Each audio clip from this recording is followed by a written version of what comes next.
Hello all. నేను మీ Rachana Srungavarapu. Welcome to federal Telangana. 1975 June 25న ఇందిరాగాంధీ ఎమర్జెన్సీని డిక్లేర్ చేసింది. దాన్ని ఇప్పటికి 50 ఏళ్లయింది. ఈ రోజు కూడా జూన్ 25, 2025 50 ఏళ్లైన సందర్భంలో అందరూ దాన్ని కొంత చీకటి రాజ్యం అని అందరూ కూడా ఇందిరాగాంధీ ఎమర్జెన్సీ అందరూ అపోజ్ చేస్తున్న వాళ్ళే. అయితే అది కొంత పొలిటికల్ ఎమర్జెన్సీగా మనకు కనబడుతూ ఉంటుంది. కేవలం పొలిటికల్ అపోనెంట్స్ మాత్రమే ఆ సమయంలో కొంత జైలుకి వెళ్ళడం గాని, అగైనిస్ట్ లో మాట్లాడిన వాళ్ళు ఇందిరాగాంధీకి అపోజిషన్ గా ఉన్న వాళ్ళు మాత్రమే కొంత నిరంకుశత్వం అయితే కనిపించింది. అయితే 50 ఏళ్ళు అయిపోయింది. 50 ఏళ్ళు అయిపోయిన తర్వాత ఇప్పుడు మనం చూస్తే ఒక అన్‌డిక్లేర్డ్ ఎమర్జెన్సీ కనిపిస్తుందని చాలా మంది అభిప్రాయపడుతూ ఉన్నారు. అంటే మనం ఏదో మాట్లాడతాము. ఎవరైనా ఏదైనా మాట్లాడితే ఎవరో ముక్కు మొహం తెలియని వాళ్ళు అంటే అప్పుడైతే గవర్నమెంట్ ఒక్కటే కంట్రోల్ చేసేది. ఇప్పుడు అట్లా కాకుండా ప్రైవేట్ ఆర్మీస్ వచ్చేసాయి. అట్లాగే ఏదైనా ఒక మాట అంటే ముక్కు మొహం తెలియని వాళ్ళు కూడా దాడులు చేసే పరిస్థితి, సోషల్ మీడియాలో నియంత్రణ, అసలు ఓవరాల్ గా ప్రభుత్వానికి వ్యతిరేకంగా మాట్లాడితే ఎటువైపు నుంచి ఎలా నియంత్రణ ఉంటుంది, ఏం జరుగుతుందో తెలియని పరిస్థితి అయితే ఇప్పుడు కనిపిస్తుందని కొందరు అభిప్రాయపడుతున్నారు. చాలా మంది బహిరంగంగానే మాట్లాడుతున్నారు ఈ రోజు కూడా. సో ఈ నేపథ్యంలో ఈ 50 ఏళ్ళు అయిపోయిన తర్వాత ఈ ఎమర్జెన్సీని మనం ఎలా చూడొచ్చు? అప్పటి ఎమర్జెన్సీని ఇప్పుడు అన్‌డిక్లేర్డ్ ఎమర్జెన్సీ కనిపిస్తుందన్న సందర్భంలో ఎలా చూడొచ్చు? ఈ విషయం గురించి మనతో మాట్లాడడానికి ఇద్దరు ఎక్స్‌పర్ట్స్ ఉన్నారు. ఒకరు మాడభూషి శ్రీధర్ గారు, సీనియర్ జర్నలిస్ట్, అలాగే నల్సార్ యూనివర్సిటీలో ప్రొఫెసర్ గా పనిచేశారు. కేంద్ర సమాచార శాఖ కమిషనర్ గా కూడా పనిచేశారు. శ్రీధర్ గారు, వెల్కమ్ టు ఫెడరల్ తెలంగాణ. అలాగే కల్లూరి భాస్కరన్ గారు, చాలా నోటెడ్ పర్సనాలిటీ హిస్టరీ పరంగా. పివి నరసింహారావు గారు రాసినటువంటి ది ఇన్సైడర్ పుస్తకాన్ని తెలుగులోకి ట్రాన్స్లేట్ చేశారు. సీనియర్ జర్నలిస్ట్, అలాగే హిస్టోరియన్. భాస్కరన్ గారు, welcome to federal Telangana. So ముందు శ్రీధర్ గారు, మీతో మొదలు పెడదాం. మీరు చెప్పండి, ఈ 50 ఏళ్ళు అయిపోయిన తర్వాత ఇప్పటి పరిస్థితుల్ని అప్పటి దాంతో పోలిస్తే ప్రజాస్వామ్యం చాలా బలపడింది అనిపిస్తుందా, ఇంకా బలహీనమైంది అనిపిస్తుందా? ముందుగా భాస్కరన్ గారికి నమస్కారం. రెండోది, ఇది చాలా ప్రధానమైన దశ. ఈ దశ మనం ఎప్పుడూ మర్చిపోవడానికి వీల్లేదు. మళ్ళీ ఇటువంటి ఎమర్జెన్సీ వస్తుందో లేదో, వస్తుందేమో అనే భయం ఇప్పటికీ ఉంది. దాని లక్షణాలు కూడా అట్లాగే ఉన్నాయి కూడా. అయితే ముందుగా మనం ఈ ఈ ఈ ఏమనాలి, ఈ ప్రాబ్లం ఎందుకు వచ్చింది, ఈ ఎమర్జెన్సీ అనే ఒక డార్క్ ఏజ్ ఎందుకు వచ్చింది ఈ దేశానికి అనేది మనము ఆశ్చర్యపడాల్సిన అంశం ఇది. అయితే 50 సంవత్సరాల క్రితం నేను ఒక మామూలు విలేకరిని, రైటర్ని. అప్పటి నుంచి మొదలు పెట్టాను రైటింగ్. పూర్తిగా రాలేదు, కానీ 21 ఇయర్స్ వయసులోనే ఏదో రాస్తూ ఉండేవాడిని. నేను ఎమర్జెన్సీలో ఒక జనధర్మ అని ఒక పత్రిక ఉండేది మా నాన్నగారిది. ఆ పత్రికలో నేను విలేకరిగా రాస్తుండేవాడిని. వ్యాసాలు కూడా రాస్తుండేవాడిని, కథలు కూడా రాస్తుండేవాడిని. అందులో ఒక కథ, నాకు స్వాతంత్రం వచ్చింది అని ఒక వ్యాసం రాశాను. వ్యాసం కాదు, కథలాగా రాసినాను, వ్యంగ్య కథ. ఆ వ్యంగ్య కథ రాస్తే ఎమర్జెన్సీ కనుక కలెక్టర్ గారి ఇంటికి పంపాలి, వారి ఆఫీస్కి పంపాలి, వారు చదవాలి. చదివిన తర్వాత ఇది బాగుంది అనాలి. బాగుంది అన్న తర్వాత ఎడిటర్ గారికి వస్తుంది. ఎడిటర్ గారు ప్రచురించాలి. ప్రచురిస్తే ఎస్ అంటే ఎడిటర్ ప్రచురిస్తారు. అప్పుడు బయటకు వస్తుంది అనమాట. అందాక రాదు. ఇది మొట్టమొదటి మన భయంకరమైన హక్కుల పైన వచ్చిన, వాక్ స్వాతంత్ర్యం పైన వచ్చిన భంగం. ఇది భంగమైన తీవ్రమైన మాట. ఇట్లా మన మాటే మనం చెప్పలేని దశలో మనం ఉంటే ఇప్పుడు ఈ రాజ్యాంగం ఎట్లా పనిచేస్తుంది? ఇప్పుడు కూడా నేను మాట్లాడవద్దని వీల్లేదు అని అంటే, ఇప్పుడు రాస్తే నేను జైలు పంపిస్తానంటే, ఇప్పుడు ఈ రాజ్యాంగం మనం రక్షిస్తున్నదా లేదా అనే ప్రశ్నలు వస్తాయి. ఆ ప్రశ్నల వల్లనే ఒక్కొక్క దానికి మనం సుప్రీంకోర్టు పోవాల్సి వస్తుంది. ఈ మధ్య ఒక మిత్రుడు, ఒక జర్నలిస్ట్ మిత్రుడిని, ఆయనని జైలుకి పంపించారంటే అరెస్ట్ చేశారు. అరెస్ట్ చేస్తే అది నేరమా కాదా అని ఇప్పుడు ఎవరు చెప్పలేరు. వెంటనే నేరం ఎవరు చెప్పలేరు. కానీ మీరు అరెస్ట్ చేసిన తర్వాత ఇప్పుడు అంతకు ముందు ఆలోచించాల్సిన విషయం కదా. ఆ తర్వాత మీరు అరెస్ట్ చేస్తూ ఉంటే ఇప్పుడు వాక్ స్వాతంత్రం ఉన్నట్లా లేనట్లా, ఇటువంటి క్వశ్చన్ వస్తుంది. అయితే ఆయన తప్పుగా మాట్లాడినాడా, లేదా ఇంకా మాట్లాడితే బాగుండేది, ఇంకా గొప్పగా మాట్లాడితే బాగుండేది, ఇవన్నీ అంటుంటారు. ఫైన్. ఒకవేళ పొరపాటైతే, ఒకవేళ మాట్లాడింది పొరపాటైతే, ఆయన చెప్పింది పొరపాటైతే దానికి ఏదైనా ఏదైనా యాక్షన్ తీసుకోవచ్చు. ఏమో ఉంటుంది. ఎంత అవసరమో అంత అవసరం యాక్షన్ మాత్రమే తీసుకోవాలి. జైలుకి ఎట్లా పంపిస్తారండి? జైలుకి 14 రోజులు ఎందుకు పంపిస్తారండి? ఇది ప్రశ్న. అప్పుడు అతను ఎవరైతే ఈ ఈ ప్రసంగం చేసిన వారో, ఎవరు స్పీచ్ ఇచ్చినారో, ఎవరు ఈ యాంకర్ మాట్లాడిన మాట ఏదైతే ఉందో అది మీరు సుప్రీంకోర్టు దాకా వెళ్లాల్సి వస్తున్నది. ఇది ప్రాబ్లం. ఏం ప్రాబ్లం అంటే వాక్ స్వాతంత్రాన్ని మీరు ఉన్నప్పటికీ, వాక్ స్వాతంత్రం ఉందనే చట్టం ఒప్పుకున్నప్పటికీ కూడా మీరు సుప్రీంకోర్టు దాకా పోయగలిగితేనే మీకు లభిస్తుంది. అంటే దీనికి ఎవరు చేయాలి?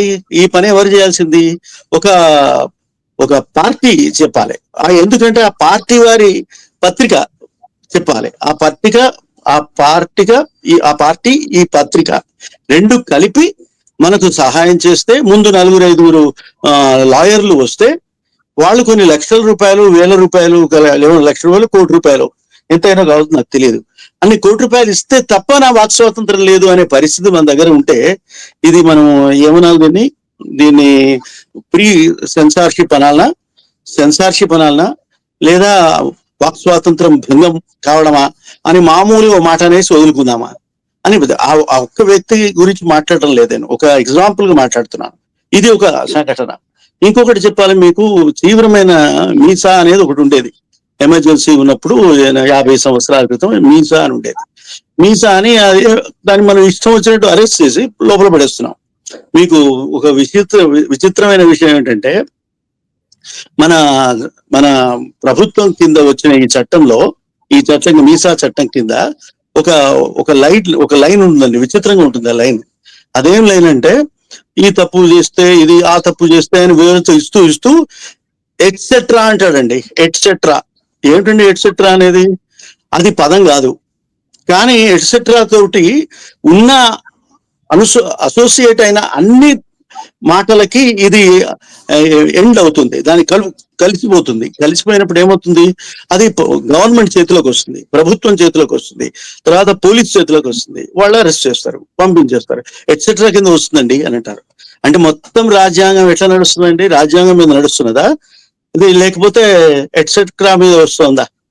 అంటే ఎట్సెట్రా అటువంటి ఈటీసీ అనే ఆ మాట, ఆ పదము ఇప్పుడు కూడా యూపాలో కూడా అది వస్తుంది, యూపీఏ కూడా వస్తుంది, అన్నిట్లోనూ వస్తుంది. అట్లా వచ్చినప్పుడు ఎవరిని పడితే వాళ్ళని అరెస్ట్ చేసి లోపల పారేస్తూ ఉంటే ఏం చేసేది? ఇప్పుడు ఇంతకుముందు చంద్రబాబు నాయుడు కూడా అరెస్ట్ చేసి 2.5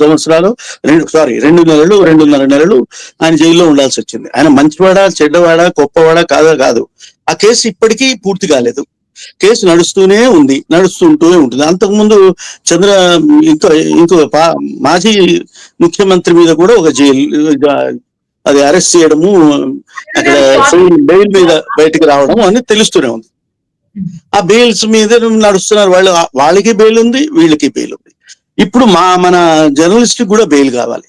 ఈ అందరు బెయిల్స్ మీద నువ్వు అన్ని హక్కులను నువ్వు ఇట్లా నీ చేతిలో పెట్టుకున్న తర్వాత ఇది మనం ఏమనాలి? దీన్ని మనకు ప్రీ సెన్సార్షిప్ లేదని అనాలా, ఉందని లేదనాలా, లేకపోతే మనకి వాక్ స్వాతంత్రం ఉందనాలా, లేదనాలా? అది పోనండి. ఇంకో చిన్న మాట చెప్తాను. ఇప్పుడు యుద్ధం జరిగింది అంటున్నారు. యుద్ధం జరిగింది, నేను కూడా యుద్ధం జరిగిందని అనుకుంటున్నాను. న్యూస్ ఐటమ్స్ అన్ని చదువుతూ ఉంటే ఎస్ దేర్ ఇస్ యుద్ధం అనుకుంటాం. భాస్కర్ గారు కూడా మాట్లాడతారు, అందుకని ఒక్క మాట చెప్పేసి వదిలేస్తాను. ఒకటే మాట చెప్పి క్లోజ్ చేస్తాను. ఆ యుద్ధం జరిగిందో లేదో తెలియదు, ఇప్పటికీ చెప్పరు. అట్లాగే ఏమిటి విరమణ అయిందా లేదా చెప్పరు. అది అనుమానమే. అంటే ఇట్లా అన్ని పరిస్థితుల్లో అనుమానాలుగా ఉన్నప్పుడు ఈ రాజ్యాంగాన్ని రక్షించుకునేది ఎట్లా, ఈ వాక్ స్వాతంత్రాన్ని రక్షించేది ఎట్లా అని మన ముందున్న సమస్య. ఈ సమస్యని మనం పాత 50 ఏళ్ల క్రితం ఉన్న పరిస్థితిని పోల్చుకుని ఇప్పుడు ఎట్లా మనం జీవించాలి అని ఆలోచన చేసుకోవాలని ప్రారంభిస్తున్నాను. థ్యాంక్ యూ శ్రీధర్ గారు. భాస్కర్ గారు ఒక హిస్టారియన్ గా పొలిటికల్ అబ్జర్వేషన్ మీ దగ్గర ఉంది, అలాగే హిస్టారికల్ గా మొత్తం ఎవల్యూషన్ మీరు చూస్తున్నారు కాబట్టి మీరు ఇంకా శ్రీధర్ గారు చెప్పేదానికి ఏమైనా యాడ్ చేయగలుగుతారా? ఇప్పుడు ఉన్నటువంటి గవర్నమెంట్ లో ఎక్కడా కూడా మనకి అఫీషియల్ గా ఎమర్జెన్సీ డిక్లరేషన్ ఎక్కడా కనిపించదు. కానీ ఏది చెయ్యాలన్నా సరే పౌరులు కొంచెం గవర్నమెంట్ కి అగేనిస్ట్ గా మాట్లాడాలంటే భయపడుతున్నారు. ఈ ఎన్వైరన్మెంట్ ని మనం అప్పటికి ఇప్పటికి చూస్తే ఎలా అనిపిస్తూ ఉంటుంది? ఎందుకని మానసికంగా కూడా ఒక ఫియర్ అనేది డెవలప్ అవ్వడం అనేది దేనికి సంకేతం అనుకోవచ్చు? నమస్కారం అండి. ముందుగా శ్రీధర్ గారికి నమస్కారం. తర్వాత వారు న్యాయశాస్త్ర నిపుణులుగా వారు కొన్ని అభిప్రాయాలు చెప్పారు. దాంతో నేను పూర్తిగా ఏకీభవిస్తూ నేను వేరే యాంగిల్‌లోంచి 2 మాటలు యెస్ అండి. చెప్తాను. ఎందుకంటే ష్యూర్. ఎమర్జెన్సీ విధింపు అనేది మనం చారిత్రకంగా గాని, ఇంకో ఏ రకంగా చూసినా గూడా ఒక కాంప్లెక్స్ ఇష్యూ అది. అంటే హ్మ్. చాలా సంక్లిష్టమైనటువంటి విషయం. ఎందుకంటే దానిలో చాలా యాంగిల్స్ ఉన్నాయి.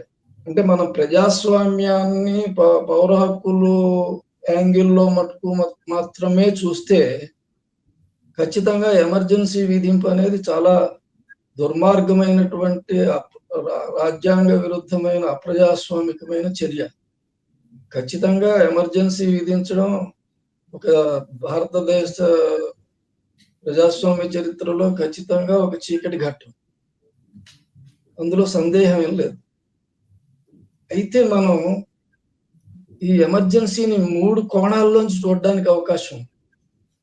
మొదటిదేంటంటే ఎమర్జెన్సీ విధించినటువంటి కాంగ్రెస్ పార్టీ వాళ్ళు, వాళ్ళ మద్దతుదారులు ఎమర్జెన్సీ ఎందుకు విధించిందో దానికి వెనకాల కారణాలేమిటో వాళ్ళు చెప్తారు. కొంచెం సమర్థించుకోవడానికి ప్రయత్నం చేస్తారు వాళ్ళు సహజంగా. అయితే కాంగ్రెస్ క్షమాపణ చెప్పిందనుకోండి, అది తప్పిదం కింద ఒప్పుకుని క్షమాపణ చెప్పింది. ఇక కాంగ్రెస్‌ను వ్యతిరేకించేటటువంటి వాళ్ళు ఇంకొక యాంగిల్‌లో మాత్రమే చూసి దాన్ని చెప్తారు. అయితే మనం తటస్థంగా చూసినప్పుడు ఏమవుతుందంటే చాలా యాంగిల్స్ ఉన్నాయి అందులో. అంటే చారిత్రకంగా చూస్తే మనం ఎమర్జెన్సీ గురించి చెప్పుకునేటప్పుడు మనం 60 ఏళ్ల నుంచి మొదలెట్టాలి. అంటే 88 ఏళ్ల ముందుకు వెళ్ళాలి. అసలు ఎందుకు ఇందిరాగాంధీ ఎమర్జెన్సీ విధింపు వైపు అడుగు వేసింది అని మనం కనుక చూస్తే దానిలో వ్యక్తులు, వ్యక్తిత్వాలు, తరాల మధ్య తేడా ఇవన్నీ చాలా ఇష్యూస్ వస్తాయి. ఉదాహరణకి 60 ఏళ్ళలో ఆమె ప్రధానమంత్రి అయినప్పుడు నెహ్రూ కుమార్తెగా ఆమె నెహ్రూ తర్వాతి తరానికి చెందినటువంటి అప్పటికి ఇంకా కాంగ్రెస్‌లో పాత కాపులున్నారు. కామరాజ్ నాడార్ గాని, నిజలింగప్ప, తర్వాత అతుల్య ఘోష్ ఇలాంటి వాళ్ళు చాలా పెద్ద పెద్ద వాళ్ళు. మొరార్జీ దేశాయ్ వీళ్ళంతా కూడా నెహ్రూ తరానికి చెందిన వాళ్ళు లేదా కొంచెం నెహ్రూ కన్నా కొంచెం చిన్నవాళ్ళు. వాళ్ళ మధ్యన నెహ్రూకి వాళ్ళకి మధ్యన ఒక రకమైన ప్రజాస్వామికమైన పని సంస్కృతి గాని, సమానత్వమైన సమస్కంధాలుగా అంటే అప్పటికి ఇంకా అందరూ ఫ్రీడమ్ మూవ్‌మెంట్‌లో కలిసి పనిచేసినటువంటి వాళ్ళు. ఆల్మోస్ట్ ఒకే వయస్సుకు చెందినటువంటి వాడు. ఒక గ్రూప్‌కి చెందినటువంటి వాడు. ఇందిరాగాంధీ నెక్స్ట్ తరానికొచ్చింది. చెందినటువంటి ఆవిడ. ఆవిడ ప్రైమ్ మినిస్టర్ అయ్యేటప్పటికి పాత వాళ్ళకిను, ఆవిడకి మధ్యన ఘర్షణ మొదలైంది. ఎందుకంటే ఇప్పుడు కామరాజ్ నాడార్ స్వయంగా ఆయన ఇందిరాగాంధీ నాకు గుర్తున్నంత వరకు ఇందిరాగాంధీ పేరుని ప్రైమ్ మినిస్టర్‌గా రికమెండ్ చేసింది కామరాజ్ నాడార్. అంటే ఆవిడ చిన్నపిల్ల మనం చెప్పిన చెప్పు చేతుల్లో ఉంటుంది అని కాంగ్రెస్ పాత కాపులు అనేటటువంటి ఉద్దేశంలో ఆయన ప్రైమ్ మినిస్టర్‌ని చేశారు. కానీ ఆవిడ వీళ్ళ చెప్పు చేతుల్లో ఉండడానికి ప్రయత్నించలేదు అనేటటువంటి ఒక వెర్షన్ ఉంది. అంచేత ఆవిడ వీళ్ళు ఆడిస్తే ఆడడానికి సిద్ధం కాలేదు. ఆ రకంగా వాళ్ళ మధ్యన కాంగ్రెస్‌లోనే విభేదాలు, అంతర్ఘర్షణలు మొదలయ్యాయి. దాంతో ఆవిడకి ఏమైందంటే అప్పటికి ఆవిడ రాజకీయంగా అప్పటికి రాజకీయాల్లో ఉన్నప్పటికీ నెహ్రూకు సహకరిస్తూ ప్రభుత్వంలోనూ అందులోనూ కీలకమైన ప్రైమ్ మినిస్టర్ బాధ్యతలు వహించడం మొదటిసారి కదా! ఆవిడ జూనియర్ ఎంత ఎంత ఎలా చూసినప్పటికి. ఈ పాత కాపులు ఆవిడ చుట్టూ మోహరించేటప్పటికి మనం 4 గోడల మధ్య పిల్లిని పెట్టి దాన్ని హింసించడానికి చూస్తే అది ఎలా తిరగబడుతుందో అలాంటి పరిస్థితి ఇందిరాగాంధీకి ఎదురైంది. అంటే నేను ఇవన్నీ చరిత్రగా యాంగిల్‌లో మాత్రమే చెబుతున్నాను. అంతే తప్ప ఇందిరాగాంధీ ఎమర్జెన్సీ విధించడాన్ని సమర్థించడానికో ఇంకో కారణం చేతో కాదు. హ్మ్. అందువల్ల ఆవిడ ఉక్కిరిబిక్కిరైంది. ఆ పాత కాపుల ఆన్స్లాట్ నుంచి ఎదుర్కోవడానికి ఆన్స్లాట్ ని ఈవిడ రకరకాల మార్గాలు తొక్కింది. అందులో ఆవిడ తనకంటూ ఒక కాన్స్టిట్యుయెన్సీని, ఒక ఫాలోయింగ్ ని పెంపొందించుకునే ప్రయత్నంలో పడింది.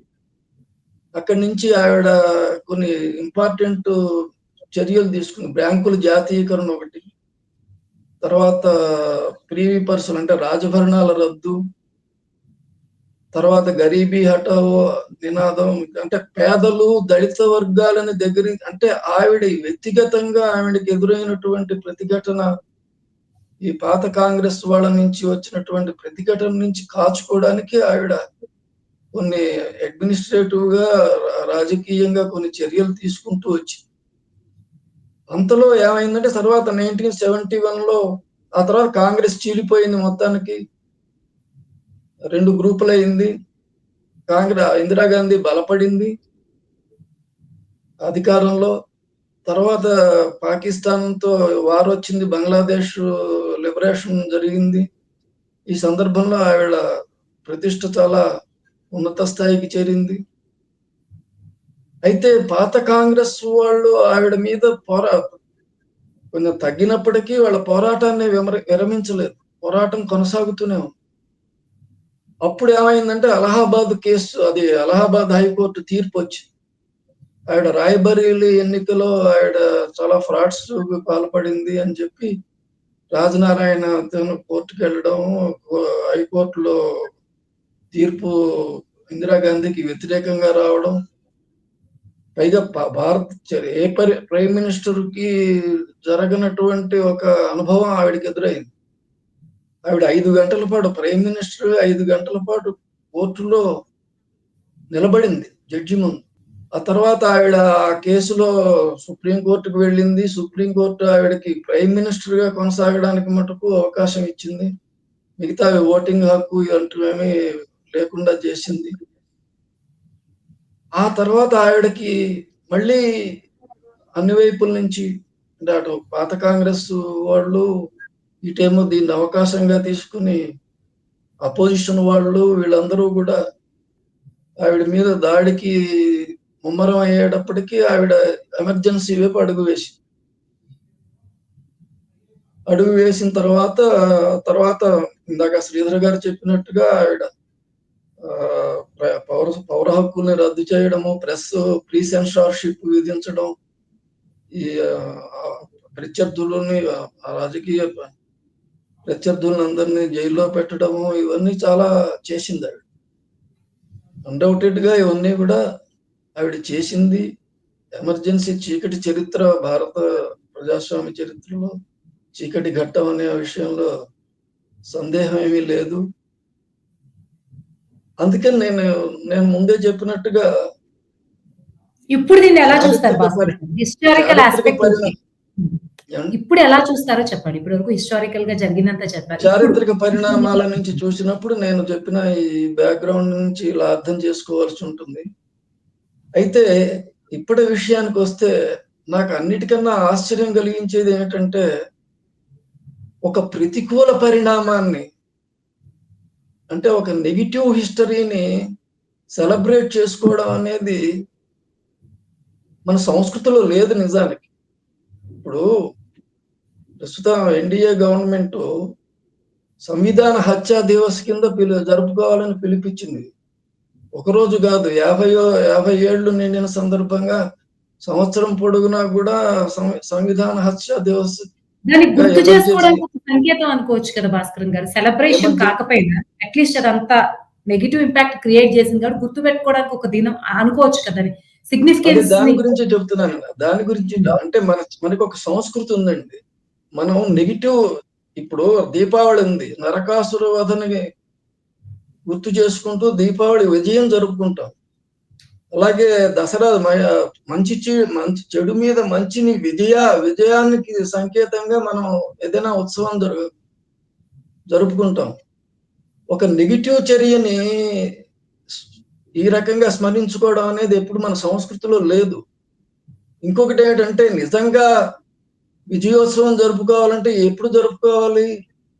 77లో అంటే 21 మాసాల ఎమర్జెన్సీ ఘట్టం ముగిసిన తర్వాత ఆవిడ ఎన్నికలు నిర్వహించిన తర్వాత జనతా పార్టీ విజయంలోకి వచ్చింది, విజయం సాధించింది.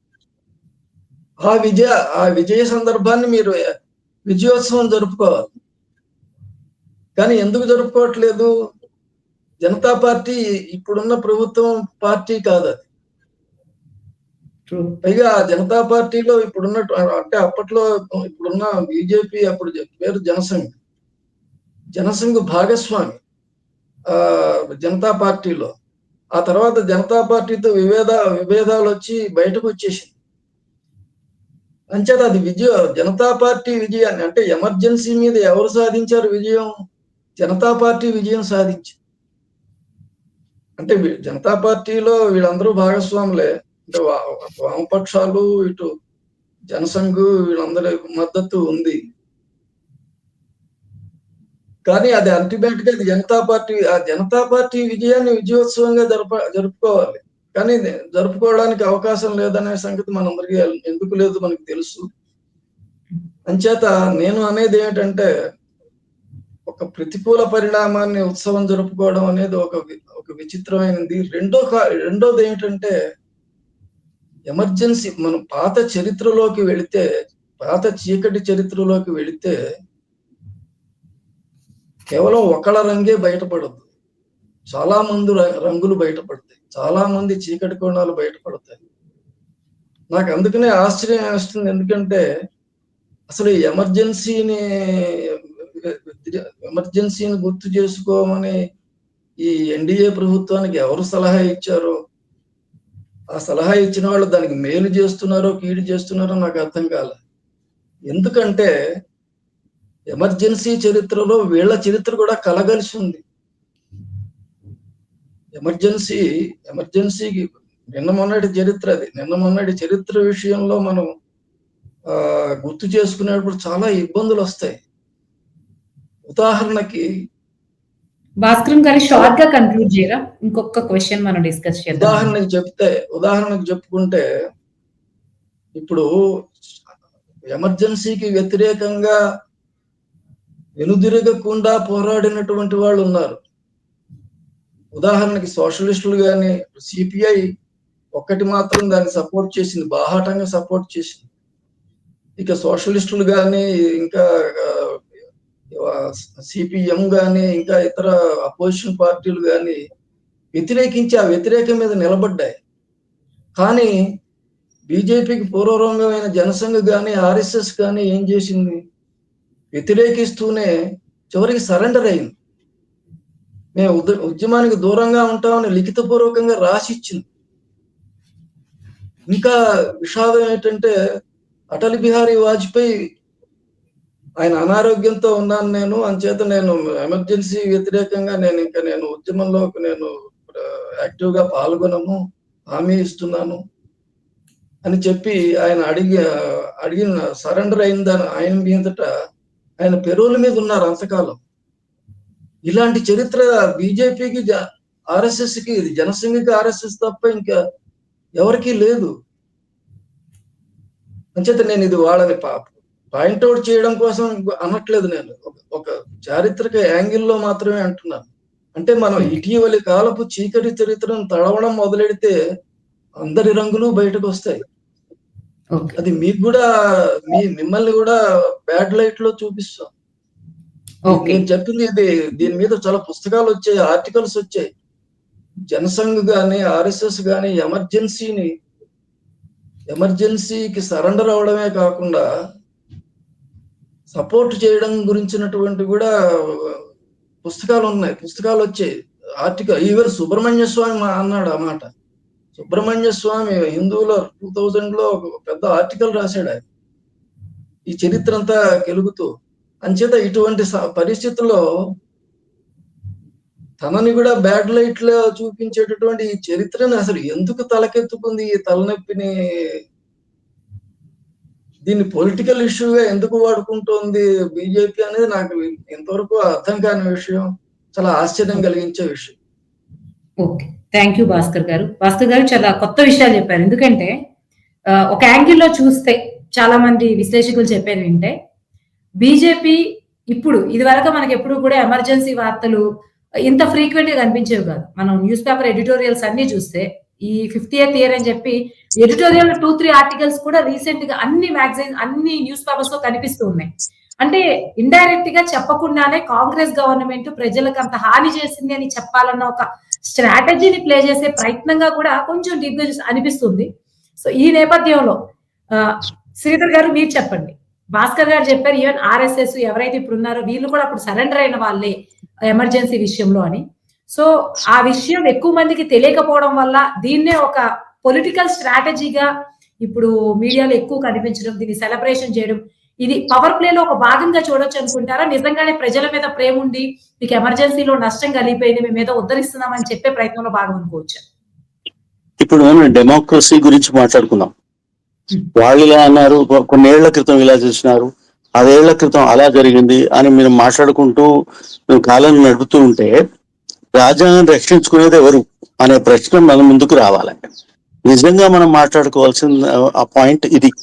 ఎట్లా అంటే సంస్కృతి ఆ విషయాలన్నీ వారు చెప్పారు, అది కరెక్ట్, దాంట్లో నాకు సందేహాలు ఏమి లేవు. కాకపోతే నేను చెప్పదలుచుకున్నది ఏంటంటే ఇప్పుడు మన ఎమర్జెన్సీ తర్వాత ఏం జరిగింది, ఓడిపోయారు ఇందిరాగాంధీ, మిగతా వాళ్ళు పూర్తిగా ఓడిపోయారు. ఎంత భయంకరంగా ఓడిపోయారంటే అంత భయంకరంగా నార్త్ ఇండియాలో వాళ్ళు ఓడిపోయినారు. దాని వల్లనే ప్రభుత్వం మారిపోయింది. ఈ ప్రభుత్వం మారిపోవడం వల్ల అంతకుముందు చేసిన రాజ్యాంగ సవరణలని మార్చి రాజ్యాంగాన్ని రక్షించుకోవడానికి కొంచెం ప్రయత్నం చేసే అవకాశం వచ్చింది. అది చాలా గొప్ప అవకాశం వచ్చింది. 2.5 సంవత్సరాల్లోనే మొత్తం రాజ్యాంగాన్ని రీస్టోర్ చేయాల్సిన ఒక మంచి అవకాశం ఏర్పడింది. ఈ అవకాశం ఏర్పడడం వల్ల ఏం జరిగిందంటే ఇవాళకి కూడా మన రాజ్యాంగాన్ని రక్షించుకునే చరిత్ర అవకాశం కానీ మన చేతిలో కూడా ఉంది. ఈ చేతిని మనం ఈ చరిత్రను మనం గుర్తు చేసుకోవాలి. ఎందుకు చేసుకోవాలంటే రేపు పొద్దున మళ్ళీ ప్రమాదం వస్తుంది, ఇటువంటి ప్రమాదం వస్తుంది. మన రాజ్యాంగానికి, స్వరాజ్యానికి, తర్వాత ఏమంటారు ప్రజాస్వామ్యానికి కూడా ఇబ్బంది వచ్చే అవకాశాలు ఉన్నాయి. ఆ వాటిని ఎప్పుడు మనం ప్రొటెక్ట్ చేసుకోగలుగుతాం అంటే నేను ఒక 4 పాయింట్లు చెప్తాను, 2-3 పాయింట్లు. ఏమిటంటే ఫస్ట్, పార్లమెంట్ ఏం చేస్తుందండి, పనికిరాని చట్టాలని తీసుకొచ్చింది. ఏది, కేవలం ఇందిరాగాంధీ రక్షించుకోవడం కోసం, ఇందిరాగాంధీ పదవిని రక్షించుకోవడం కోసం. చాలా స్పష్టంగా సుప్రీంకోర్టు హైకోర్టు జడ్జిమెంట్ ఇచ్చింది. హైకోర్టు జడ్జిమెంట్ ఇచ్చిన తర్వాత సుప్రీంకోర్టుతో స్టే అండి. మీరు బాగా ఆలోచించాల్సిన విషయం ఏంటంటే స్టే మీద, పనికిరాని ఒక చిన్న స్టే మీద ఆధారపడి మొత్తం రాజ్యాంగాన్ని ఆపేసింది ఆమె. అది తప్పు, భయంకరమైన తప్పు అది. అందువల్ల ఏమైంది, వాళ్ళు ఏం చేస్తారు, నెక్స్ట్ డే ఇవాళ స్టే ఇచ్చారు సుప్రీంకోర్టు జడ్జి.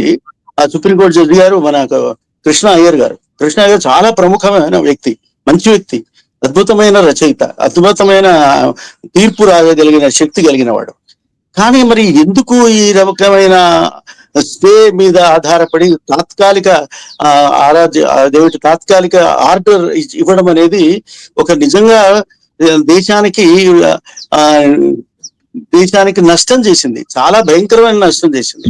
అయితే దానివల్ల ఏమైంది, మన చేతికి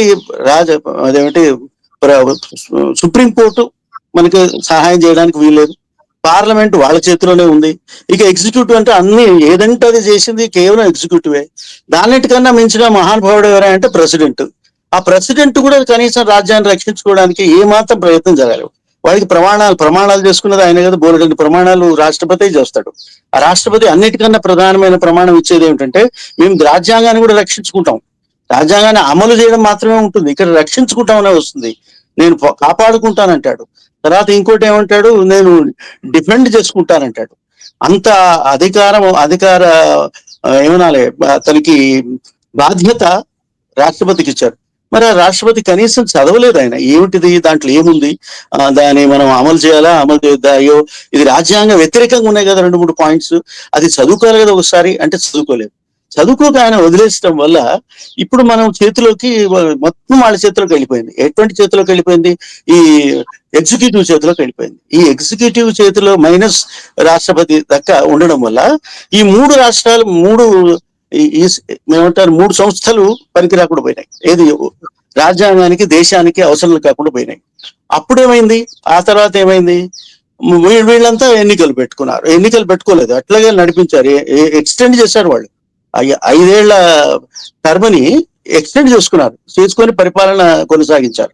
మారిన తర్వాత 2.5 సంవత్సరాల తర్వాత అన్ని సంవత్సరాలు 6 సంవత్సరాల తర్వాత మళ్ళీ ఎన్నికలు వస్తే చిత్తు కింద వాళ్ళు ఓడిపోయారు. ఓడిపోవడం వల్ల ఏమైందంటే రాజ్యాంగం మళ్ళీ నిలబడింది. అయితే ఈ రాజ్యాంగం ఎట్లా నిలబడింది, ఎవరి వల్ల నిలబడిందంటే, మీరు ఫస్ట్ ఎస్టేట్ రాలేదు, సెకండ్ ఎస్టేట్ రాలేదు, థర్డ్ ఎస్టేట్ రాలేదు, ఫోర్త్ ఎస్టేట్ అయితే పనికిరాని ఎస్టేట్ గా మిగిలింది. చివరికి మీకు మిగిలింది ఎవరంటే జనం, ఓటర్లు. ఆ ఓటర్లే దేశాన్ని రక్షించుకున్నాయి. కనుక మనం ఎక్కడ సెలబ్రేట్ చేయాల్సిందంటే ఈ ఈ స్వరాజ్యాన్ని మనం రక్షించుకోవడానికి, స్వాతంత్రాన్ని రక్షించుకోవడానికి, చివరికి మన ప్రజా స్వాతంత్రాన్ని రక్షించుకోవడానికి మనకు ఉపయోగపడింది ఎట్లా అంటే ఆ ఎన్నికలు. అంటే రేపు రాబోయే రోజుల్లో కూడా ఇటువంటి మరోసారి ఎమర్జెన్సీ రాని పరిస్థితులు రాకుండా కాపాడుకోవడానికి చేయవలసింది ఏమిటంటే, ప్రతి వ్యక్తి, ప్రతి ఓటర్, ప్రతి సివిల్ సొసైటీ వ్యక్తి లేదా ఏ ఎస్టేట్ అంటే, ఇప్పుడు నేను 5th ఎస్టేట్ అంటాను. 4 ఎస్టేట్స్ అయిపోయినాయి కదా, మనం ఏం చర్చించే పరిస్థితులు లేదు. 5th ఎస్టేట్ లో ఏముంటుందంటే సివిల్ సొసైటీ ఉంటుంది. సివిల్ సొసైటీలో మీలాంటి వాడు, నాలాంటి వాడు, మన మిత్రులు లాంటి వాళ్ళు అందరూ, ఇప్పుడు రచన చేస్తున్న వాళ్ళు, రచన అనే మన మిత్రులు కూడా ఇందులో ఉంటారు. కానీ వీళ్ళంతా ఎప్పుడు రక్షించుకుంటారంటే రాజ్యాంగం నిలబడేది అప్పుడే. అంటే నా ఉద్దేశం ఏంటంటే, కాన్స్టిట్యూషన్ అనేది మీరు నిలబెట్టుకోలేకపోతే ఇంకా మిగతా ఎన్ని సెలబ్రేషన్స్ అని చేశారని అనే విషయాలకు మనం చాలా చిన్నవైపోతాయి దాని ముందున్న సమస్యలు. తీవ్రమైన ప్రశ్న ఇది, how to protect our constitution, how to protect our democracy అని జనం ఆలోచించుకోవాలండి. జనం ఆలోచించుకోవాల్సిన బాధ్యత వారి మీద ఉంది. ఆ బాధ్యతకి మనం సరైన ఒక సపోర్ట్ ఇవ్వాలి. మనలాంటి వాళ్ళు, మీలాంటి వాళ్ళు అందరూ కలిసి సపోర్ట్ చేస్తే తప్ప ఈ పార్టీ ఆ పార్టీతో నాకు సంబంధం లేదు, ఏ పార్టీతో సంబంధం లేదు. మనం ఒక ఇండిపెండెంట్ గా ఉండే ఒక ఓటర్ గా మనం ఎట్లా రక్షించుకోవాలి, ఈ దేశాన్ని రక్షించుకోవాలి అని మనం ఆలోచించాలని నా అభిప్రాయం. అందుకు ధన్యవాదాలు ఈ మాట్లాడే అవకాశం నాకు ఇచ్చినందుకు. థ్యాంక్ యూ శ్రీధర్ గారు. భాస్కరం గారు, మీరు చెప్పండి. కాన్స్టిట్యూషన్ గురించి శ్రీధర్ గారు చెప్పారు. సో ఇప్పుడు చెప్పండి మీరు. ఇందాకటి వరకు మీరు హిస్టారికల్ ఎవల్యూషన్ చెప్పారు, ఎందుకు ఆర్ఎస్ఎస్ దీన్ని సపోర్ట్ చేస్తుంది అని దాని గురించి మాట్లాడారు. కాబట్టి ఇప్పుడు 50 years అయిన తర్వాత, ఇప్పుడు 2025 లో మీరు డెమోక్రసీని చూస్తే అప్పటి దాంతో కంపేర్ చేస్తే ఎలా అనిపిస్తుంది మీకు? అది చీకటి రోజులు అని చెప్తున్నాం అంటే ఇప్పుడు వెలుగు ఏదో ఉండాలి కదా, ఆ వెలుగులో మనం ఉన్నాం అనుకుంటున్నారా? ఇప్పుడు ఇందాక శ్రీధర్ గారు చెప్పినట్టుగా ఇందిరాగాంధీ చేసినటువంటివి చాలా దారుణాలు. ఆవిడ ఎమర్జెన్సీ విధించడం ఏ కారణం చేత అయినప్పటికీ కూడా, ఆ తర్వాత 42 అమెండ్మెంట్ ద్వారా రాజ్యాంగంలో సమూలమైన మార్పులకి ప్రయత్నం చేసింది ఆవిడ. దాని చేత దాన్ని మినీ రాజ్యాంగం అని పేరు వచ్చింది, 42 అమెండ్మెంట్. అందుకని ఆవిడ జ్యుడిషియరీ జోలికి కూడా వెళ్ళిపోయింది. ఆవిడ చాలా ముందుకు, చాలా దూకుడుగా వెళ్ళింది. అంటే చాలా అప్రజాస్వామికంగా అయినటువంటి మార్గంలో వెళ్ళింది. కమిటెడ్ జ్యుడిషియరీకి ప్రయత్నం చేసింది, కమిటెడ్ బ్యూరోక్రసీకి ప్రయత్నం చేసింది, క్యాబినెట్ సమిష్టి క్యాబినెట్ నిర్ణయాన్ని పక్కన పెట్టేసేసి అధికారుల మీద ఆధారపడే పరిస్థితి వచ్చింది. ఆవిడ చాలా దూరం వెళ్ళిపోయింది. అంటే నేను ఇందాక చెప్పినట్టుగా వ్యక్తిగతమైన ఇష్యూస్, పొలిటికల్ ఇష్యూస్ అన్ని దీనిలో ఉన్నాయి. అదలా ఉంచి విషయానికి వస్తే, అప్పటికి ఇప్పటికి మీరు అడిగినట్టుగా అప్పటికి ఇప్పటికి డెమోక్రసీ వెలుగులోకి వస్తుందా, ఇంకా చీకట్లోనే ఉందా అంటే అది చాలా ముఖ్యమైనటువంటి ప్రశ్న. ఎందుకంటే వెలుగులోకి వస్తూ ఉంటే బాగానే ఉంటుంది, కానీ వెలుగులోకి వస్తున్న దాఖలాలు లేవు, ఇంకా చీకట్లోకి వెళుతున్న దాఖలాలు కనిపిస్తుంది. ఎందుకు చెబుతున్నానంటే, సపోజ్ ఇందిరాగాంధీ ఎన్నికని కొట్టేయడానికి కారణం ఏమిటో చూడండి. ఇందిరాగాంధీ అధికార దుర్వినియోగానికి పాల్పడ్డారు అనే ఆరోపణ మీద ఆవిడ ఎన్నికను కొట్టేశారు అలహాబాద్ హైకోర్టులో. అదే అల్టిమేట్లీ అదే డ్రైవ్ చేసింది ఎమర్జెన్సీ. ఆ ఎన్నికని కారణం ఏంటంటే, ఎన్నికను కొట్టేయడానికి ఆవిడ అధికార దుర్వినియోగానికి పాల్పడింది. అయితే ఆ తర్వాత అధికార దుర్వినియోగం తగ్గిందా? ఇప్పటికీ ఇప్పుడు ఎమర్జెన్సీని మనం ఎమర్జెన్సీ విధింపు వ్యతిరేకతకి మనం సెలబ్రేట్ చేసుకుంటున్నటువంటి ఈ రోజున కూడా అధికార దుర్వినియోగం తగ్గల, చాలా సాఫిస్టికేటెడ్ అయింది. చాలా రకరకాల కొత్త ముసుగుల్లో అధికార దుర్వినియోగం జరుగుతుంది. అంచేత అలాగే ఎమర్జెన్సీ వాతావరణం తగ్గిందా? అప్రకటితంగా నడుస్తుంది. ఎమర్జెన్సీ వాతావరణం అప్రకటితంగా నడుస్తుంది. అంచేత ప్రకటితంగా అంటే మనకి నోన్ శత్రువు కన్నా అన్నోన్ శత్రువుతోనే కదా ఎక్కువ ప్రమాదం. ఎమర్జెన్సీ ఆవిడ నోన్ శత్రువు, ఆవిడేదో రెండేళ్ల లోపే ఉంది. ఆవిడ తర్వాత తప్పు తెలుసుకుంది, ఎన్నికలు పెట్టేసింది, అయిపోయింది, చేతులు దులుపుకుంది ఆవిడ. కానీ ఇప్పుడు నడుస్తున్నది ఏంటి అంటే, నేను ఏ ఒక్క పార్టీనో లేకపోతే ఏ ఒక్క గవర్నమెంట్నో నేను వేలెత్తి చూపించనట్లా. అల్టిమేట్ గా through out country, either state governments తీసుకున్నా సెంట్రల్ గవర్నమెంట్ తీసుకున్నా అన్ని ఒక దారిలోనే వెడుతున్నాయి. ఏ గవర్నమెంట్ కూడా ఎమర్జెన్సీ అనేది డిక్లేర్ అవ్వలేదు. ఇందాక శ్రీధర్ గారు ఒక జర్నలిస్ట్ అరెస్ట్ గురించి చెప్పారు. అంటే రాజ్యాంగ స్ఫూర్తికి విరుద్ధంగా జరిగే ప్రయాణం ఆగలేదు. ఇంకా వేగంగా, ఇంకా రకరకాల మార్గాల్లో రకరకాల అత్యాధునిక మెలకువలతో పెడుతోంది. అంటే మనం పేరు చెప్పకుండా రాజ్యాంగ వ్యతిరేకంగా వెళుతున్నామని అనిపించకుండా వెళ్ళే విద్యలో మటుకు చాలా ఆరితేరుతున్నాం. అంతే తేడా. నాకు అంతకన్నా వేరే పెద్ద తేడా ఏం కనిపించట్లేదు. మీరన్నా వెలుగులోకి అయితే వెళ్ళట్లేదు. సాఫిస్టికేటెడ్ గా వెళ్తున్నాం అంటున్నారు, అంతే కదా? అంటే మనం తెలుగు అనుకునే చీకట్లో ట్రావెల్ చేస్తున్నాం. చర్చ ముగింపుకి వచ్చేసాము. ఓవరాల్ గా వారు మన మిత్రులు చెప్పింది 100% కరెక్ట్ అండి అది. ఎందుకంటే మనం అన్ని రకాలుగా ఆలోచించుకోవాలి. వెనక ఏమిటి, ముందు ఏమిటి, రాబోయే రోజులు ఎట్లా ఉన్నాయని ఆలోచించుకోవాలని నా ఉద్దేశం కూడా. అయితే ఇప్పుడు మన చేతిలో ఉన్న శక్తి ఏమిటి, ఈ శక్తి ఎవరి చేతిలో ఉంది? ఇప్పుడు మీరు అన్నట్టుగా ఇప్పుడు పాలిటిక్స్ లో ఉన్న వాళ్ళు వీళ్ళని తిట్టడమే వాళ్ళ కార్యక్రమం. ఇప్పటికీ మీరు దేన్ని తిడతారు? ఇప్పుడు మీరు ఇది 50 ఏళ్ల క్రితం జరిగిన ఎమర్జెన్సీని తిడతాం అంతే. ఇప్పుడు ఏం జరుగుతున్నది? ఈ హక్కుల ఉల్లంఘన ఏ విధంగా జరుగుతున్నది అనే ఆలోచన వాళ్ళకి కూడా రాదు, వాళ్ళకి అనవసరం. వీళ్ళు కూడా ఏమంటారు, ఏం మాట్లాడరు దాని గురించి. ఇప్పుడు ఏం మాట్లాడరు, కాంగ్రెస్ వాళ్ళు కూడా ఏం మాట్లాడరు. మరి కాంగ్రెస్ వాళ్ళకు శారీరక క్షమాపణ పెట్టుకున్నారు, చాలా న్యాయం వదిలేసాం అనుకున్నాం. కానీ మళ్ళీ ఇటువంటి పరిస్థితులు జరుగుతూ ఉంటే దాన్ని అపోజ్ చేయగలుగుతున్నామా లేదా? ఇది క్వశ్చన్. అంటే ఇది ఇంకొకటి, కాన్స్టిట్యూషన్ ని ప్రొటెక్ట్ చేయడానికి, ఈ దేశాన్ని ఉన్న ప్రజాస్వామ్యాన్ని ప్రొటెక్ట్ చేసుకోవడానికి మీరు ఇంకేమైనా మంచి పనులు ఏమైనా ఉన్నాయా అనేది ఆలోచన చేయాలండి. అది ముఖ్యమైనది. నేనేమంటా అంటే, ఉదాహరణకి ఇప్పుడు ఒక ప్రధానమంత్రి ఉంటాడు. ప్రధానమంత్రి 10 ఏళ్ళు, 20 ఏళ్ళు, 50 ఏళ్ళు ఉంటూ ఉంటే ఇంకా ప్రజాస్వామ్యం ఉందండి అక్కడ. అందుకు కనీసం ఒకటే టర్మ్ ఉండాలి. 2 టర్మ్స్ కూడా కనీసం అమెరికాలో 2 టర్ములు ఉన్నాయి. 2 టర్ములు ఉంటే కూడా ఎంత దారుణం జరుగుతుందో ఒక్కోసారి. మనకి ఎట్లా సెకండ్ టర్మ్ రాదు కదా, థర్డ్ టర్మ్ రాదు కదా. కనుక నా ఇష్టం వచ్చినట్టు నేను చేస్తానన్న పరిపాలన అక్కడ ఉంది కదా. ఆ పరిపాలన ఏ విధంగా మనము అపోజ్ చేయాలి దాన్ని? అట్లా వదిలేయండి.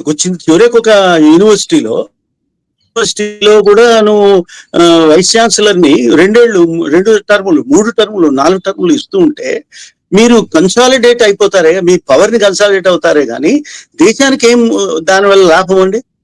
ఇటువంటి సమస్యలు మనం అందరం ఒక 5th ఎస్టేట్ లాగా, ఒక సివిల్ సొసైటీ లాగా మనం ఆలోచించుకోవాలని నా అభిప్రాయం. రాజకీయం ఉంటుంది, ఎట్లయినా ఉంటుంది, రాజకీయం పోరాటం ఉంటుంది. అది ఎన్నికలు వచ్చినప్పుడు కనీసం ఓట్లు కూడా వేయలేం కదా మనం. ఎన్నికలు కూడా ఓట్లేయం. వేసినందువల్లనే కదా కొంచెం గెలిచాం కదా. అక్కడ గెలిచాం, ఎక్కడ ఈ ఎమర్జెన్సీ తర్వాత గెలిచింది ఏది? కాన్స్టిట్యూషన్ గెలిచింది, నాకు ఎవరితో సంబంధం లేదు అక్కడ. ఇక్కడ ఏమైంది? ఒక అపోజిషనే లేకుండా పోయింది. ముందు కనీసం అపోజిషన్ క్రియేట్ అయింది, అందుకు నేను చాలా సంతోషం నాకు. కానీ మళ్ళీ అపోజిషన్ ఎట్లయిపోయింది, వాళ్ళిద్దరు కలిసి ఉండడం వల్ల అసలు మనకి ఏమి జరుగుతుందో అనేది తెలియని పరిస్థితి ఉంది. ఇప్పుడు ఆ గవర్నమెంట్ లో ఎట్లా ఉందంటే, సెంట్రల్ తో ఉంటాడా, ఈ స్టేట్ తో ఉంటాడా, ఇది అమెరికాతో ఉంటాడా, చెన్నైతో ఉంటాడా, ఇటువంటి ప్రశ్నలన్నీ డౌట్స్ క్రియేట్ చేసి పట్టేసినారు. ఈ డౌట్స్ వల్ల నుంచి వాళ్ళ దాంట్లోంచి ఈ ఫేక్ న్యూస్లు ఇచ్చేస్తున్నారు అంతే. నిజమైన వ్యవహారాలు ఏం జరగట్లేదు. కనుక కూడా మనం ఏమనుకోవాలంటే ఇటువంటి పనులు చేయకుండా స్వాతంత్రాన్ని ఏ విధంగా రక్షించుకోవాలి అనే ఆలోచనే ఉండాలని నేను కోరుకుంటున్నాను. థ్యాంక్ యూ శ్రీధర్ గారు. ఫైనల్ గా భాస్కరం గారు మీరు కన్క్లూడ్ చేయండి. స్వాతంత్రాన్ని రక్షించుకోవాలి అనే విషయంలో రెండో అభిప్రాయానికి తావులేదండి, తప్పకుండా. అయితే ఎవరి నుంచి రక్షించుకోవాలి? అవతల వాళ్ళు ఎంత బలవత్తరులు, ఇది కూడా మనం అంటే ఇప్పుడు జరుగుతున్నది ఏంటంటే దొంగే పోలీసు వేషం కట్టినట్టుగా ద్విపాత్రాభినయం కింద జరుగుతుంది కదా ఇప్పుడు జరుగుతున్నది. అంటే ఎవరైతే రాజ్యాంగాన్ని కానీ ప్రజాస్వామ్యాన్ని కానీ అణగదొక్కేటటువంటి వాళ్ళే ప్రజాస్వామ్యాన్ని నినాదాలు ఇస్తుంది. అంటే నేను ఏ ఒక్కరినో దృష్టిలో పెట్టుకున్నట్లా ప్రతి వాళ్ళు అదే అంటారు. ఏ పార్టీ, అన్ని పార్టీలు ఇప్పుడు రేపు కాంగ్రెస్ అయినా, ఇంకో తెలుగుదేశం అయినా, ఇంకో పార్టీ అయినా, ఏదైనా వాళ్ళు జై ప్రజాస్వామ్యం అనే అంటారు, జై రాజ్యాంగం అంటారు. కానీ ఇంకో పక్కన వాళ్ళు అప్రజాస్వామికంగాను రాజ్యాంగ విరుద్ధంగాను, అంటే నేను ఈవెన్ వామపక్షాలను కూడా నేనేమి మినహాయించను. పవర్లో అంటే దానికి కారణం ఏంటంటే మనకు ఇంబైబ్ అవ్వలేదు మనకి. ఎందుకంటే సరే ఎమర్జెన్సీ విధించే టైంకి మన స్వాతంత్రం వయస్సు 25 ఏళ్ళు కొంచెం పైన ఎక్కువ ఉంటాయి. ఇప్పుడు 75 ఏళ్ళు కదా. ఈ ఇన్నేళ్లలోనూ మనం ఆ డెమోక్రటిక్ స్పిరిట్ ని ఎంతవరకు జీర్ణించుకున్నాం? మనం జనం సంగతి వదిలేయండి, పార్టీలు ఎంతవరకు జీర్ణించుకున్నాయి? పొలిటికల్ పార్టీస్ నాయకులు ఏమాత్రం డైజెస్ట్ అయింది? అలాగే మనకు ఒక మనదైన ఒక వ్యక్తిత్వాలు, మన సాంస్కృతిక పరమైన వ్యక్తిత్వ చరిత్ర ఉంది. ఎందుకంటే మనం ప్రజాస్వామ్యం కానీ పౌర హక్కులు కానీ మనకి ఆధునిక కాలంలో వచ్చాయి. మనం నాయకులు, అనుచరులు, ప్రభువులు, విధేయులు, యజమాని, సేవకుడు, ఇటువంటి సైకాలజీకి అలవాటు పడ్డాం. అంచేత ఇక్కడ మనలో చాలా ట్రాన్స్ఫర్మేషన్, జనంలో చాలా మార్పు రావాలి, దానికి తగినటువంటి వాతావరణం రావాలి. ఉదాహరణకి చూడండి, క్రికెట్ మ్యాచ్ సెలబ్రేషన్ జరిగితే 11 మంది తొక్కిసలాట్లో చనిపోయారు. అంటే అంధ అభిమానము, అంధభక్తి, ఎంత దారుణం అండి ఇది. అంటే మనం ఎంతసేపు వర్షిపర్సుగా ఉన్నాం తప్ప, తర్వాత లేదా విధేయులుగా ఉన్నాం తప్ప, లేదా ఇంకో నాయకుడికి అనుచరులుగా ఉన్నాం తప్ప, మనం ప్రజాస్వామికమైన మన ఓటు హక్కు కలిగినటువంటి మనమే ప్రభువులం, మనం ప్రజలం, వాళ్లే మనకి సేవకులు అనేటటువంటి ఫిలాసఫీలోకి ఇంకా మనం జీర్ణించుకోవాలా. ఇటువంటివి చాలా లోపాలు ఉన్నాయి. అంచేత చాలా బహుముఖంగా ఈ ప్రజాస్వామికమైన స్పిరిట్ గాని, లేదా రాజ్యాంగ పరిరక్షణ గురించినటువంటి సంకల్ప బలం గాని, ఇవన్నీ కలగడానికి చాలా వైపుల నుంచి ప్రయత్నం జరగాలి. ఏదో ఒక ఒక సెలబ్రేషన్ తోనో, లేదా ఒక పొలిటికల్ పార్టీ దీన్ని ఏదో నెత్తికెత్తుకుని దీన్ని ఏడాది పొడవునా చేయించేయండి అంటే జనంలో మార్పేం రాదు. మీరు రాజకీయ నాయకులు కానీ, పార్టీలు కానీ వాళ్ళు మోడల్ గా ఉండాలి, వాళ్ళకు ఒరవడిగా ఉండాలి. అంతే తప్ప ఒక తాత్కాలిక లేదా ఇమీడియట్ పొలిటికల్ గెయిన్స్ కోసం, ఏదో ఒక పార్టీని టార్గెట్ చేయడం కోసం, ఒక చరిత్రలో జరిగినటువంటి ఒక చారిత్రకమైన, ఒక దుర్మార్గమైన ఘట్టాన్ని 50 ఏళ్ల తర్వాత గుర్తుపెట్టుకుని దాన్ని చేయమండం అనేది రాంగ్ సిగ్నల్ సిస్టమ్.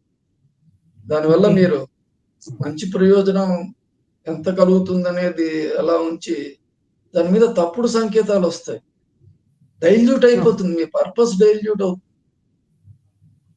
అంతకన్నా ఇప్పుడు ఎవరు కూడా అప్పుడు గాని ఇప్పుడు గాని డెమోక్రటిక్ స్పిరిట్, రాజ్యాంగాన్ని గౌరవించాలి, రాజ్యాంగ విలువల మీద మనం గౌరవంతో ఉండాలి అని భావించే వాళ్ళు ఎవరు అప్పుడు ఎమర్జెన్సీని సమర్థించలేదు, ఇప్పుడు సమర్థించరు. ఎమర్జెన్సీ కనపడని ఎమర్జెన్సీ రూపంలో ఉన్నదాన్ని సమర్థించరు. మనం అలాంటి వాళ్ళు ఎప్పుడూ పోరాడుతూనే ఉంటారు. ఓకే. ఆ పోరాటం జరుగుతూనే ఉంటుంది.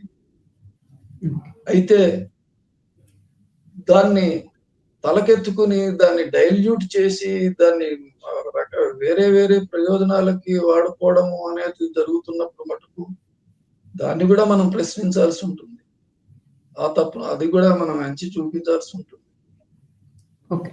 అంచేత ప్రజాస్వామ్యం అదే ఎమర్జెన్సీ అనేది ఎంత ఘాతుకమైనటువంటి మర్చిపోలేని చర్యో